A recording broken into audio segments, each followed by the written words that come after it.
I ini adalah inner power. Inner power ini adalah sebuah kekuatan yang dimiliki oleh individu ketika dia diem aja, efek wow-nya tuh udah kerasa nih. Jadi kalau teman-teman lihat Raisa, begitu dia datang naik panggung, Raisa baru pegang mic, nggak pakai ada suara apapun, penonton udah pada heboh. Nah ini inner powernya dapat banget nih.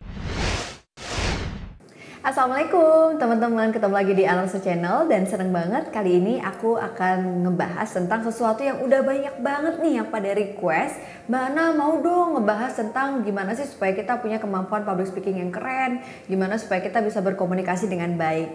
Well, sebelumnya teman-teman pasti pada ngikutin ya kalau kalian follow Instagram aku analisa.widyaningrum dan juga follow Instagramnya APDC Indonesia. Kenapa? Karena ini sudah episode keempat kita bikin Instagram live barengan sama Mas Ari Budi Utomo. Beliau adalah seorang expert di bidang public speaking karena menjadi Executive Director di Tantowi Yahya Public Speaking School.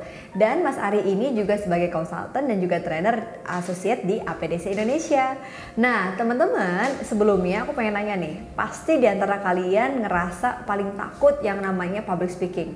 Karena menurut riset, 7 dari 10 orang itu tuh takut banget loh ngomong di depan banyak orang. Ngomong di depan banyak orang ini bisa jadi orangnya cuma 10 atau bahkan orangnya cuma 2. Kita udah ketakutan kalau dia adalah dosen pembimbing skripsi kita atau calon mertua kita. Nah, gimana sih caranya supaya kita punya kemampuan meyakinkan orang lain dalam berkomunikasi? Ini nih satu metode yang menarik dari seorang Mas Ari Budi Utomo. Mas Ari Budi Utomo ini menyampaikan bahwa ada satu metode yaitu metode IDEAS. Jadi IDEAS metodologi ini bisa kalian ingat-ingat sebagai sebuah singkatan. IDEAS ini adalah I, D, E, A, dan S. I ini adalah inner power. Inner power ini adalah sebuah kekuatan yang dimiliki oleh individu ketika dia diem aja, efek wow-nya tuh udah kerasa nih. Jadi kalau teman-teman lihat Raisa, begitu dia datang naik panggung, Raisa baru pegang mic, nggak pakai ada suara apapun, penonton udah pada heboh. Nah ini inner powernya dapat banget nih. Banyak juga loh para public speaker yang dia baru bilang hello, itu tuh semua orang udah pada takjub dan tepuk tangan.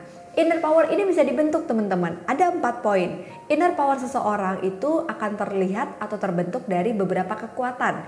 Pertama, ketika dia punya yang namanya emotional power. Jadi dalam komunikasi jangan salah, emosi ini sangat penting. Karena dalam komunikasi kita butuh meregulasi emosi kita. Ya, regulasi emosi, emotional power.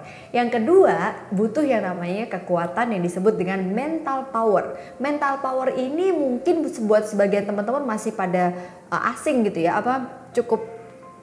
artinya mental power. Mungkin ada kaitannya sama mental health kah? Yap, ada relasinya. Mental power ini artinya adalah ketika kita itu gagal, kita akan berhasil untuk bangkit dan berani untuk coba lagi. Ngomong-ngomong, hubungannya apa Mbak Ana sama komunikasi?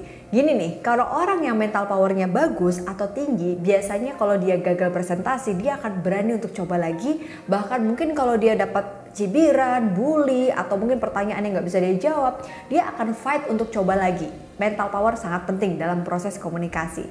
Berikutnya, ada kekuatan lain nih yang nggak bisa bohong, yaitu spiritual power. Spiritual power ini apa sih Mbak Ana? Apakah hubungannya dengan religius? Tentu mungkin salah satunya. Tapi spiritual power ini khususnya akan terlihat bagi mereka yang sangat percaya dan terkoneksi dengan pencipta. Jadi kalaupun ada sesuatu yang gagal, error, atau belum berhasil, dia selalu percaya bahwa ya everything happens for reason. Gitu. Nah yang terakhir namanya kekuatan yang paling harus dipersiapkan, physical power. Jadi kalau kita lagi presentasi atau memberikan materi, kalau fisik kita sakit atau lemah, maka ya akan membuat kita jadi nggak maksimal dalam berkomunikasi. Itu tadi tentang inner power. Yang kedua adalah D, delivery. Delivery ini ada sangat kaitannya dengan verbal dan non-verbal communication kita. Baik, teman-teman ingat 3V, yaitu visual, dimana orang akan melihat pertama dari impression itu penampilan fisik, ya kan? Itu bisa dilihat dari body language-nya, bisa dilihat juga dari performance-nya, ekspresi wajahnya, banyak banget. Kemudian juga bisa kita bilang V kedua adalah vokal. Ini intonasi, ekspresi wajah kita sangat menentukan nih antara paragraf satu dengan paragraf berikutnya atau kalimat satu dengan kalimat berikutnya. Nah, yang ketiga disebut dengan sebagai verbal atau kata-kata diksi konten yang kita pilih. Jadi teman-teman, penting banget kalau kita emang nggak terbiasa ngomong di depan banyak orang, maka kita disarankan untuk menulis skrip dulu supaya nggak bingung mau ngomong apa. Awal-awal aku bikin analisa channel juga sama kok, aku tulis dulu skripnya, bahkan kalau harus jeda aku kasih garis 1, kalau harus jeda lama aku kasih garis 2. Ini ngebantu kita banget sampai pada akhirnya belajar bicara di depan cermin, kamera akan ngebikin kita belajar di sebelah mana ya intonasi kita yang nggak enak. Pokoknya rajin latihan akan membuat kita semakin perfect penampilannya. Oke, tadi delivery. Yang ketiga adalah efek ya. Efek ini disebut sebagai satu media. Contoh misalnya PowerPoint. Kalau kita lagi IG live ya tadi sinyal, kemudian media kamera dan lain sebagainya. Gimana editing kalau kita mau bicara di depan video. Gimana kalau kita mau presentasi ada PowerPoint, Word dan lain sebagainya. Harus kita persiapkan teman-teman, karena media ini akan ngebantu kita untuk bisa menyampaikan ide kita dengan mudah. Tapi ingat, media yang baik tidak harus banyak tulisan, justru disarankan lebih banyak poin-poin aja. Namanya juga PowerPoint, jangan sampai teman-teman cuma ngebaca tulisan yang dibuat dalam slide. Lalu yang keempat disebut dengan tadi IDEA. A ini adalah autentik kita, jadi kita harus otentik. Nggak perlu ikut-ikutan pengen jadi kayak Steve Jobs. Boleh kita curi ilmunya, tapi kalau kita nggak sama kayak Steve Jobs, ya udah, mungkin kita punya style sendiri nih ketika kita menyampaikan sebuah ide kita atau presentasi. Kita akan menemukan autentik kita ketika kita semakin banyak jam terbang. Yang pasti harus menjadi diri sendiri ya. Nah, yang terakhir adalah self-assessment. Self-assessment ini penting banget teman-teman. Kalau kalian mau belajar komunikasi, butuh yang namanya feedback. Feedback bisa didapatkan dari mentor, dari guru, ataupun dari orang sekitar. Aku suka banget nih dapat feedback dari mentor atau mungkin trainer yang udah lebih senior dari aku. Atau mungkin aku rekam di kamera terus aku tanya pendapat orang sekitar. Nah, dengan seperti ini semakin banyak dapat feedback, kita akan semakin belajar.